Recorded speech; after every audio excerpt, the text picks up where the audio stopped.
Hey, mamas. Welcome to Above and Beyond Milestones, the podcast where we keep it real about raising kids with special needs and developmental delays. I'm glad you guys are here with me.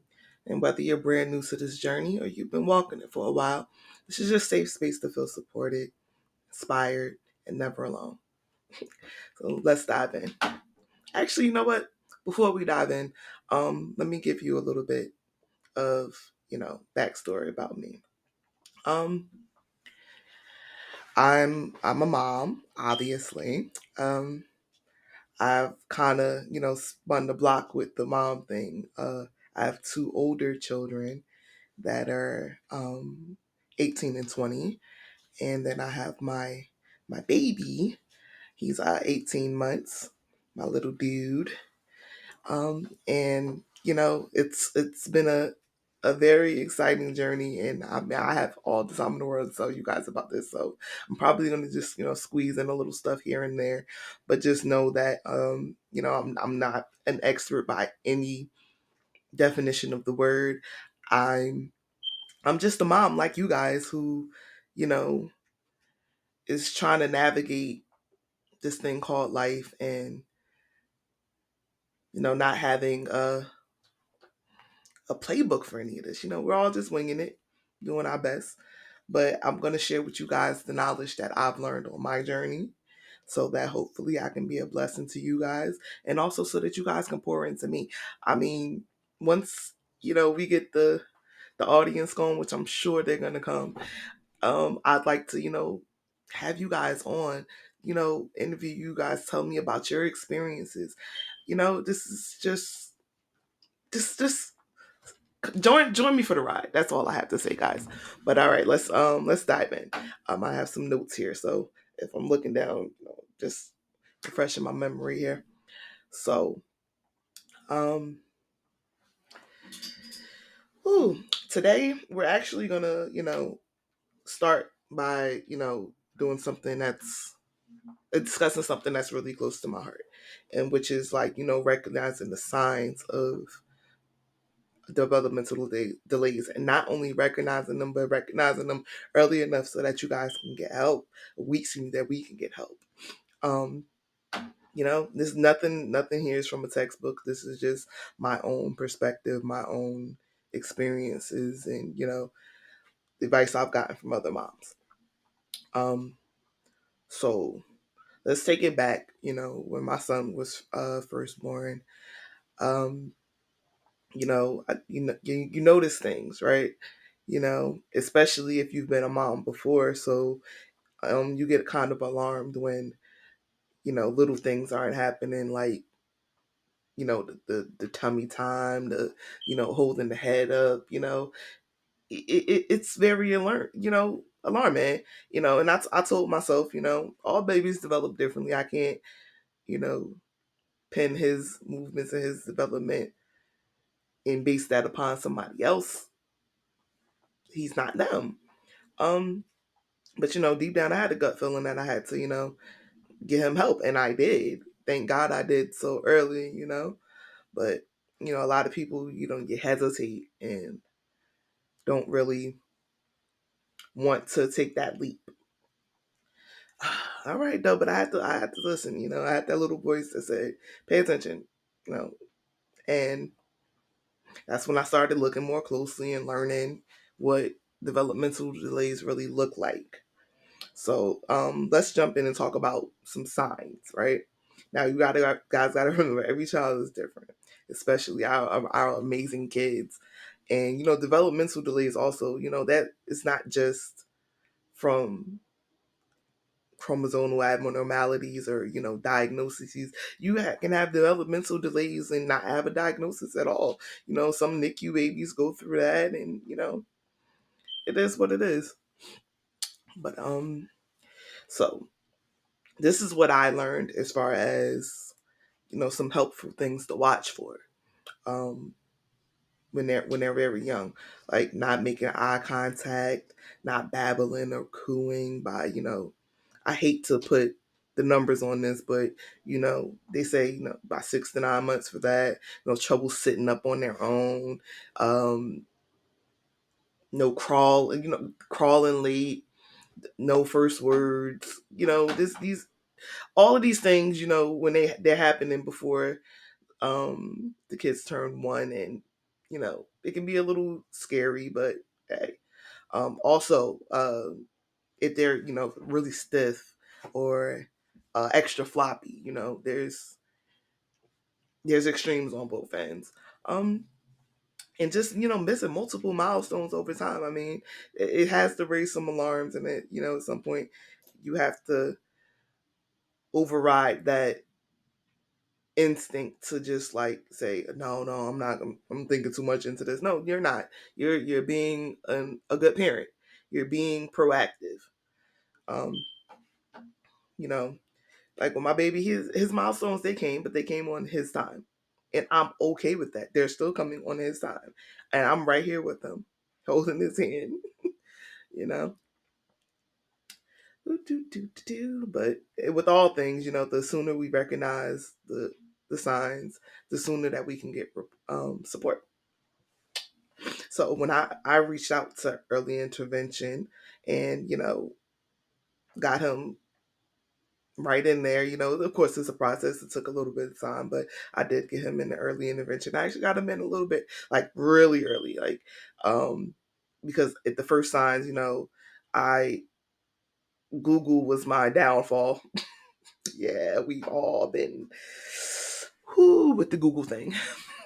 They can be a blessing and a curse, because it also can that Google thing could cause you to overthink and really, stress out too. But hey, excuse me. But that first therapy session, watching him, go through. He had physical therapy was his first therapy, so watching him go through that, and learning myself, because it's not just the therapist. Yes, early intervention comes in, that they provide the therapist and stuff, but you have to do stuff at home too. And I learned that, and it's been very helpful in this journey. Um, so, and after that first therapy session, it's like, now it's like I have a plan, and things got a little less scary, a little less scary. So, I mean, I say all of this to say, you guys gotta trust your gut. Don't be scared to, let the doctor evaluate your kid, get them checked out, say something. It's better to say something, and, the kid turned out not to need, anything, than to not say anything. And then, the kids are struggling, or, not, fitting in well at school. And, just a lot of things can be avoided with the right attack, the right force of action. Um, Also, just know that, if your child isn't hitting those milestones, it is okay.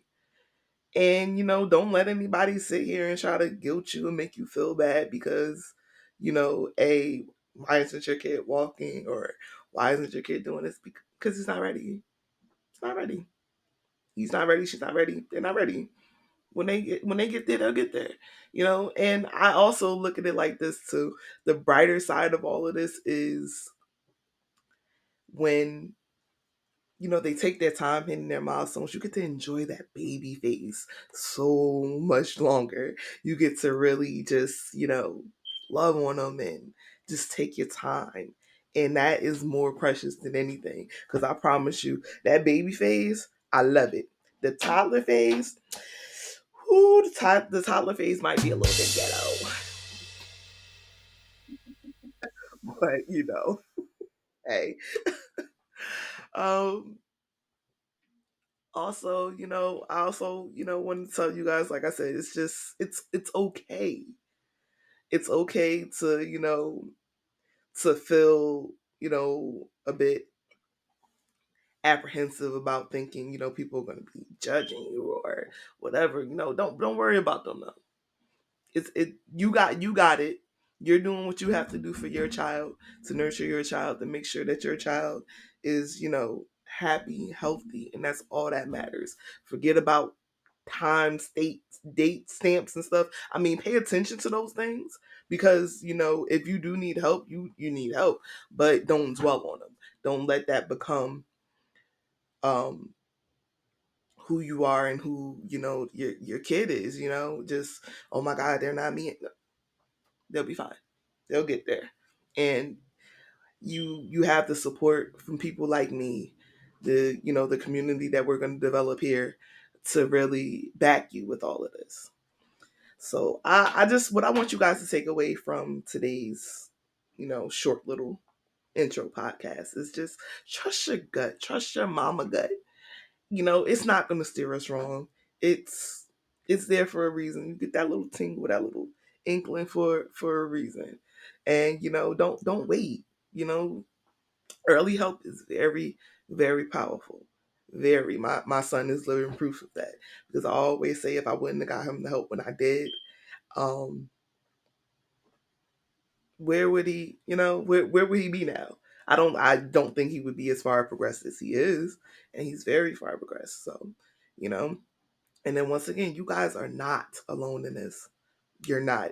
There's thousands and thousands of mothers like me, like you, that are just out here, trying to navigate this. And, I have some great episodes lined up, later on down the line to, just hot ticket topics that, we all we search for these answers, and sometimes we don't really find a solid core answer. And I'm not saying that my perspective is the answer, but hey, it might be a little bit helpful.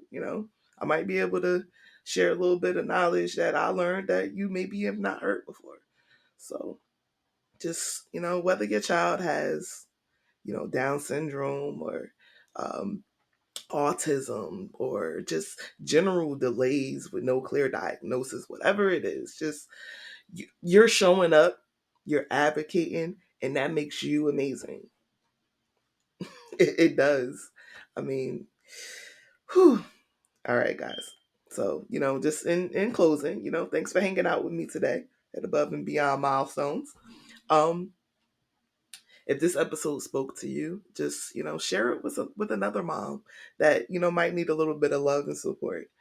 And throw it in one of your little groups or something like that and see what we can do here.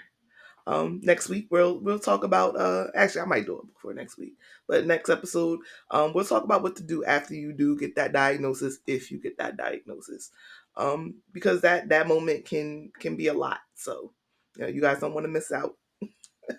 Until then, breathe deep, celebrate your child, and remember, you got this.